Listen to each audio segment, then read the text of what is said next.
मंगलाचरण करते हैं। णमो अरिहंताणं णमो सिद्धाणं णमो आयर्याणं णमो उवज्झायाणं णमो लोये सौवसाहूणम्। बोलिए श्री 1008 शांतिनाथ भगवान की जय। आचार्य कुनकुन स्वामी की जय। आचार्य गुरुवर विद्यासागर समय सागर जी महाराज की जय। मुनिपुंगा श्री 108 सुधा सागर जी महाराज की जय। हम सभी बड़े सौभाग्यशाली हैं जो हमें आचार्य कुंद स्वामी के महान ग्रंथ अट्ठपाहुड़ के अध्ययन का अवसर मिल रहा है। 3 पाहुड़ पूर्ण हो चुके हैं और आज से चौथा पाहुड़ बोध प्राभृत बोह पाहुड़ प्रारंभ हो रहा है। बोध प्राभृत बहुत महत्वपूर्ण है। गाथाएं थोड़ी सी ज्यादा हैं, 62 हैं, लेकिन इन 62 गाथाओं में एक से एक अति महत्वपूर्ण बिंदु आचार्य कुनकुन स्वामी ने प्रकट किए हैं। इस पूरे पाहुड़ को अलग अलग अधिकारों में 11 अधिकारों में विभक्त किया गया है और उनका फिर विस्तार भी इस पाहुड़ में हमें प्राप्त होगा। आज हम 2 गाथाओं का अध्ययन करेंगे। दोनों मंगलाचरण वाली गाथाएं हैं, तो दोनों को एक साथ ही ले लेंगे और इस ग्रंथ का प्रारंभ आज से कर रहे हैं। सभी बहुत भक्तिभाव के साथ, विशुद्ध परिणामों के साथ, विनय पूर्वक ग्रंथ का स्वाध्याय करेंगे, ऐसा आप सभी से मेरा आग्रह है। चलिए प्रारंभ करते हैं। बोध प्राभृत का पहला मंगलाचरण की गाथा। उच्चारण।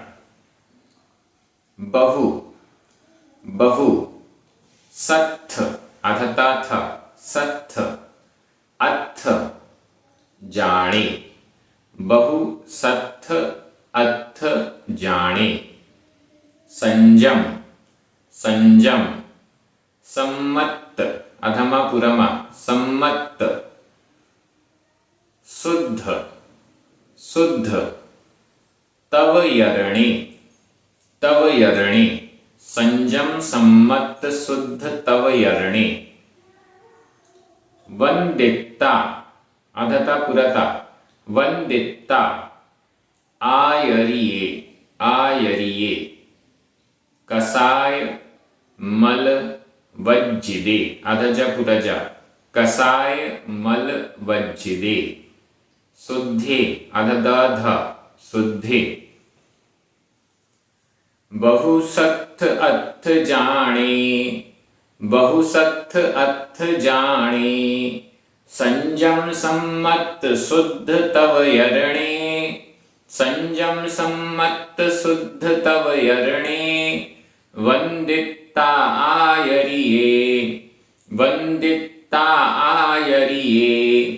कसाय मलवज्जिदे शुद्धे कसाय मलवज्जिदे शुद्धे। मंगलाचरण की ये गाथा है। निश्चित रूप से हम सभी धीरे धीरे इस गाथा को याद कर लेंगे, क्योंकि प्रतिदिन मंगलाचरण करेंगे तो गाथा तो याद हो ही जाएगी। बहु सत्थ अथ जाने। नीचे दूसरी लाइन में वंदिता आयरिये। वंदिता वंदना करके। वंदिता वंदना करके, नमस्कार करके। किसकी वंदना करके? आयरिये आयरिये। आचार्यों को वंदना करके, आचार्य परमेष्ठियों को वंदिता वंदना करके, नमस्कार करके। मंगलाचरण में आचार्य परमेष्ठी को नमस्कार किया गया है। वंदिता यह संबंधक भूत कृदंत का प्रयोग है। संबंधक भूत कृदंत में ऊण ऊणम, दूण दूणम, अ य और ता ये प्रत्यय प्रमुखता से जोड़े जाते हैं। वंदिता, वंदना करके, नमस्कार करके। आयरिये, आचार्यों को, आचार्यों को वंदना करके। ये इस गाथा का मेन थीम है, आचार्यों को वंदना करके। अगली गाथा क्योंकि जॉइंट है, उसमें बताया जाएगा आचार्यों को वंदना करके इन इन बातों के बारे में आगे कहूंगा। तो यहां पर इस गाथा में बाकी जितने भी पद हैं वो सभी आयरिये इसके विशेषण हैं। देखिए, पहला विशेषण बहु सत्थ अथ जाने, ये पहला विशेषण है। दूसरा संयम सम्मत शुद्ध तवयर्णे, दूसरा विशेषण। तीसरा कसाय मल वज्जिदे, और चौथा विशेषण शुद्धे। इन चार विशेषणों से सहित आयरिये आचार्यों को वंदिता, नमस्कार करके। गाथा का अर्थ एकदम स्पष्ट हो गया। अब आचार्यों का एक एक विशेषण देख लेते हैं। आचार्य परमेष्टि कौन है? पंच परमेष्टियों में अरिहंत परमेष्टि, सिद्ध परमेष्टि, इन दोनों के बाद तीसरे क्रम पर आचार्य परमेष्टि आते हैं। ये आचार्य परमेष्टि मुनि महाराज होते हैं, मोक्ष मार्गी होते हैं, रत्नत्रय होते हैं, अपने शिष्यों को मोक्ष मार्ग में आगे बढ़ाते हैं। स्वयं मोक्ष मार्ग में आगे बढ़ रहे हैं, मूल गुणों का 28 मूल गुणों का पालन कर रहे हैं। आचार्य होने के कारण 36 मूल गुणों का और पालन कर रहे हैं। स्वयं मोक्ष मार्ग में आगे बढ़ते हैं और अपने शिष्यों को भी, अन्यों को भी, दूसरों को भी मोक्ष मार्ग में आगे बढ़ाते हैं। यह कार्य शिक्षा, दीक्षा आदि देने का, ये सारे कार्य आचार्य परमेष्टि करते हैं, हम सभी के लिए बड़े उपकारी हैं। ऐसे आचार्यों को वंदिता, वंदना करके, नमस्कार करके। अब पहला विशेषण बहु सत्थ अथ जाने। बहु बहुत, बहु बहुत, बहुत से, सत्थ शास्त्र, बहुत शास्त्रों के, अथ अर्थों को, जाने जानने वाले, बहुत शास्त्रों के अर्थों को जानने वाले आचार्यों को नमस्कार करके। बहु बहुत, सत्य यानी शास्त्र, अनेक शास्त्रों के अर्थ ज्ञाता, अनेक शास्त्रों के अर्थ को जानने वाले, क्योंकि आचार्य हैं, स्वयं जिनवाणी के अनुसार आचरण करते हैं और अन्य शिष्यों को भी उसी ओर ले जाते हैं, जिनागम जिनवाणी के अनुसार ही आचरण की प्रेरणा प्रदान करते हैं। तो इसलिए उन्हें जिनवाणी का ज्ञान होना तो आवश्यक है। बहुत से शास्त्रों के अर्थ जानने वाले ज्ञाता। दूसरा विशेषण संयम सम्मत शुद्ध तवयर्णे। संयम और सम्यक्त्व, संयम और सम्यक्त्व से शुद्ध हो गया है जिसका तवयरण, तपाचरण। संयम और सम्यक्त्व से सहित होने के कारण शुद्ध तपाचरण का पालन करने वाले, शुद्ध तपाचरण करने वाले आचार्यों को। संयम भी है और सम्यक्त्व भी है। संयम और सम्यक्त्व दोनों होने के कारण जिनकी तपस्या एकदम शुद्ध है, प्योर है, ऐसे आचार्य परमेष्टि। तात्पर्य यह हुआ संयमी, सम्यक दृष्टि और तपस्या से सहित जो हैं ऐसे आचार्य। और दूसरा अर्थ इसका यह भी निकल गया, तपस्या को शुद्ध कैसे किया जाए, सही तपस्या क्या मानी जाएगी। संयम सहित जीव की जो तपस्या है वही सही तपस्या है। असंयमी गण तपस्या करते हैं तो वह बाल तप भी हो सकता है और कई बार कुतप भी हो सकता है, खोटा तप भी हो सकता है।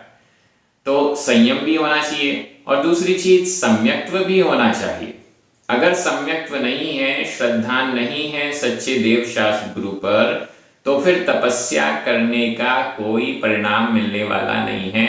वो तपस्या हमें कुछ भी अच्छा दे नहीं पाएगी, इधर उधर संसार में ही भटकाएगी। सांसारिक उपलब्धियां भले हो जाएं, लेकिन पारमार्थिक उपलब्धियां नहीं हो पाएंगी। इसलिए तपस्या के लिए संयम और सम्यक्त्व अनिवार्य है, तभी वह तपस्या शुद्ध मानी जाएगी, सम्यक मानी जाएगी। तो यहाँ पर संयम और सम्यक्त्व से सहित शुद्ध तपाचरण करने वाले आचार्यों को नमस्कार करके। तीसरा विशेषण नीचे, कसाय मल वज्जिदे। कसाय, 4 कषाय हैं, क्रोध, मान, माया, लोभ। कषाय किसे कहते हैं? जो आत्मा को कसता है, दुख देता है। जब हम क्रोध करते हैं तो हमारे अंदर के जो परिणाम है वो शांत नहीं रहते, कलुष हो जाते हैं, अंदर ही अंदर जलने लग जाते हैं। तो यह है कषाय। क्रोध, मान, घमंड में भी ऐसे ही होता है। मायाचारी, छल कपट करते हुए भी ऐसा ही होता है, अंदर कुछ ना कुछ चलता रहता है।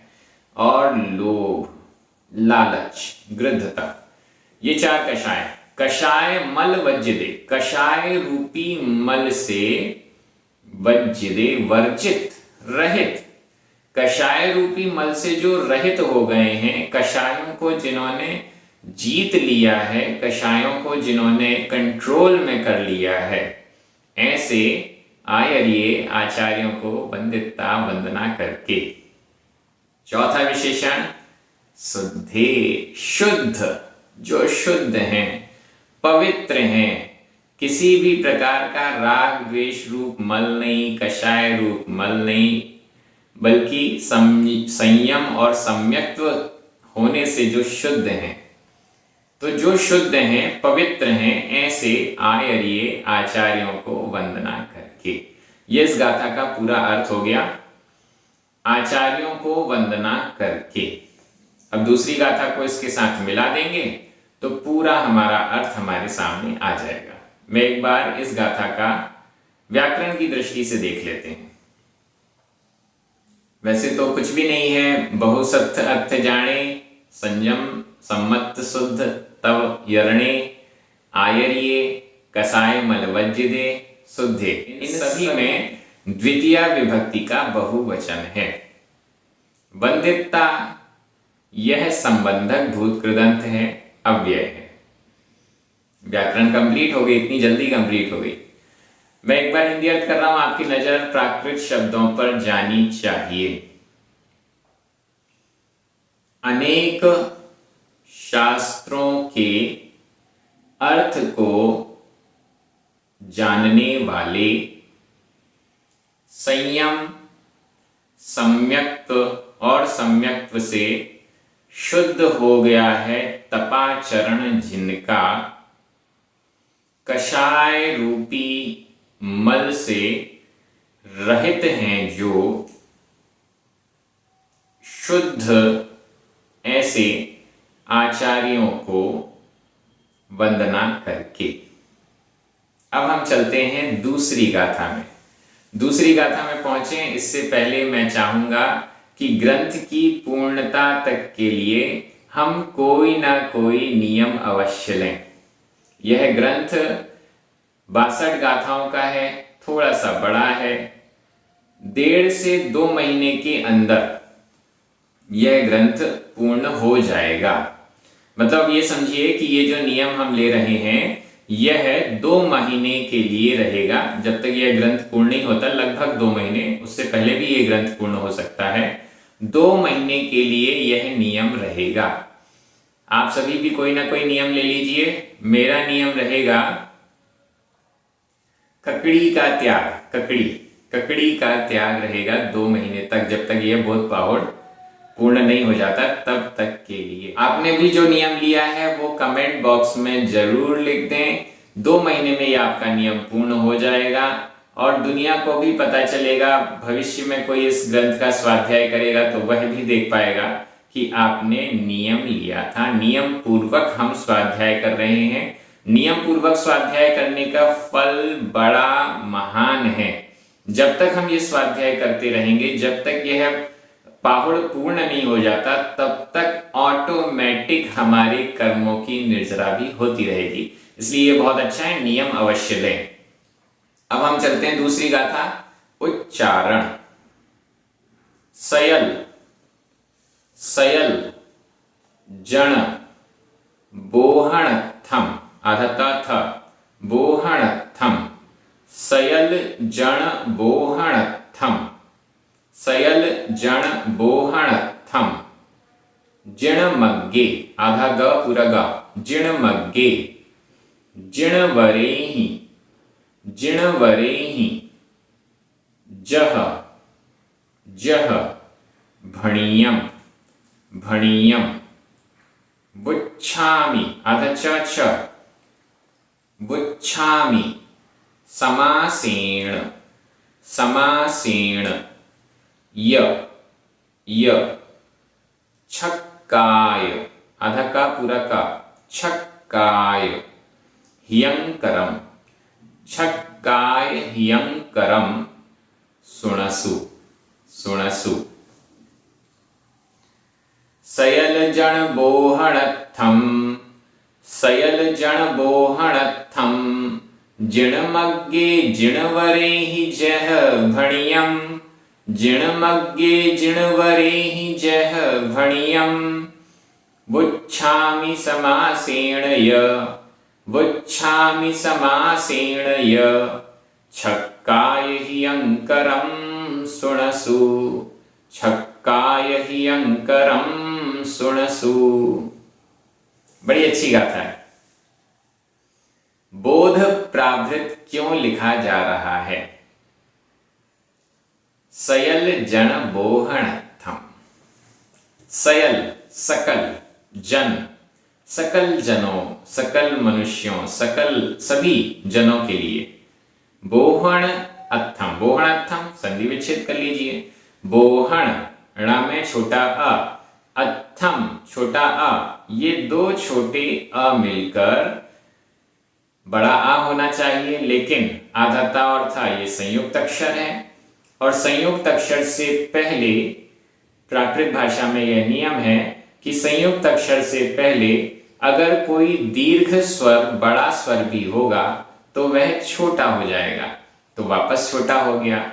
बोहण थम, बोधन के लिए, संबोधन के लिए, सकल जन समस्त जनों के, सभी लोगों के, सभी श्रावकों के, सभी सुनने वालों के लिए, सभी व्यक्तियों के लिए, सयल जन बोहण थम, सकल जनों के, समस्त लोगों के बोधन संबोधन के लिए, सभी लोगों को समझाने के लिए, सभी लोगों को मोक्ष मार्ग से संबंधित संबोधन प्रदान करने के लिए। सयल जन बोहण थम, मनमर्जी से कुछ भी संबोधन मिलेगा क्या? नहीं। जिणमग्गे जिणवरेहि जह भणियम, आचार्य कुनकुन स्वामी कोई मौका नहीं चूकते हैं अपनी प्रामाणिकता बताने के लिए। यहां भी उन्होंने कहा संबोधन करेंगे सभी लोगों को, मन से नहीं करेंगे। जिणमग्गे, जिणमग्गे जिन मार्ग में, जिन मार्ग में, जिनेंद्र भगवान के द्वारा कहे हुए मार्ग में, जिन शासन में, जिणमग्गे जिन मार्ग में, जिणवरेहि जिन वरों के द्वारा, जिणमग्गे जिन मार्ग में, जिणवरेहि जिन वरों के द्वारा, जह जिस प्रकार से, जैसा, जह जैसा, भणियम कहा गया, भणियम कहा गया, जिणवरेहि भणियम जिन वरों के द्वारा कहा गया, जह जैसा, जिन वरों के द्वारा जैसा कहा गया, जिणमग्गे जिन वरों के द्वारा जिन मार्ग में जैसा कहा गया वैसा, सयल जन बोहणत्थम सकल जनों के संबोधन के लिए, सभी लोगों के संबोधन के लिए, जो भी संबोधन किया जाएगा, जो भी उपदेश दिया जाएगा वह सब जिनमार्ग में जिनेंद्रों के द्वारा कहा हुआ ही है। कोई भी बात, कोई भी चर्चा, कोई भी लाइन ऐसी नहीं आएगी जो जिनवरों ने नहीं कही है, ऐसा आचार्य कुनकुन स्वामी संकल्प कर रहे हैं या बता रहे हैं। जह जैसा जिनमग्गे जिनमार्ग में जिनवरे ही जिनवरों के द्वारा भणियम कहा गया, वैसा ही सकल जन बोहणर्थम, सकल जनों के बोधन के लिए वुच्छामि, वुच्छामि कहता हूं, वुच्छामि कहता हूं या कहूंगा, कहूंगा, कहता हूं, कहता हूं वर्तमान काल में हो जाएगा, कहूंगा भविष्य काल में हो जाएगा। और ये जो वुच्छ क्रिया है जिसमें बीच में च और छ है, तो इसमें मी प्रत्यय जोड़ देने से जैसा यह रूप वर्तमान काल का होता है वैसा ही भविष्य काल का भी हो जाता है। वुच्छामि कहता हूं, क्या कहता हूं? समासेण, संक्षेप में, विस्तार के साथ नहीं, समासेण संक्षेप में, समास रूप से छोटे में, शॉर्ट में, समासेण समास पूर्वक वुच्छामि कहता हूं। यह और समासेण समास पूर्वक संक्षेप से कहता हूं। क्या कहता हूं? छक्काय हियंकरम, छक्काय, छह, काय षटकाय, षटकाय जीवों को के लिए, हियंकरम हितंकर, षटकाय जीवों के लिए जो हितंकर है वह बोध, वह बोधन, वह संबोधन समासेण संक्षेप में वुच्छामि कहता हूं। जो संबोधन दिया जा रहा है वह संबोधन षटकाय का हित करने वाला है। षटकाय, छह काय, छह काय कौन से हैं? 5 तो स्थावर काय और 1 त्रस काय, पृथ्वी का 1, जल का 1, अग्नि का 1, वायु का 1 और वनस्पति का 1, ये 5 हो गए स्थावर, और 1 त्रस का 1, इनको मिलाकर पूरे हो गए 6। इसे कहते हैं षटकाय, 6 काय। इन षटकाय के जीवों के हियंकर, हितंकर, हित को करने वाला जो उपदेश है वह हमें बोध प्राभृत से मिलने वाला है।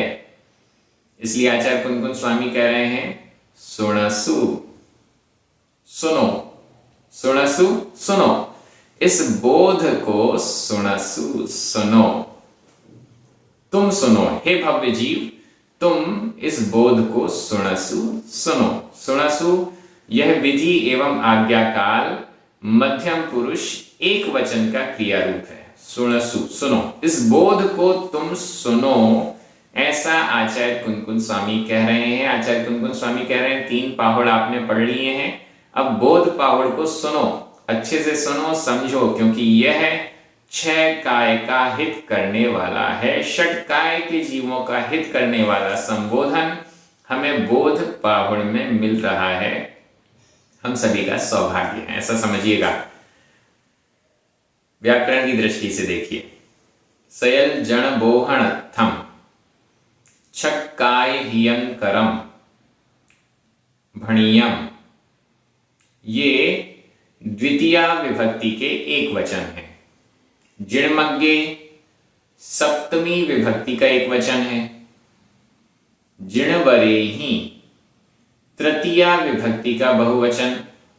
जह, य, ये दोनों ही अव्यय हैं।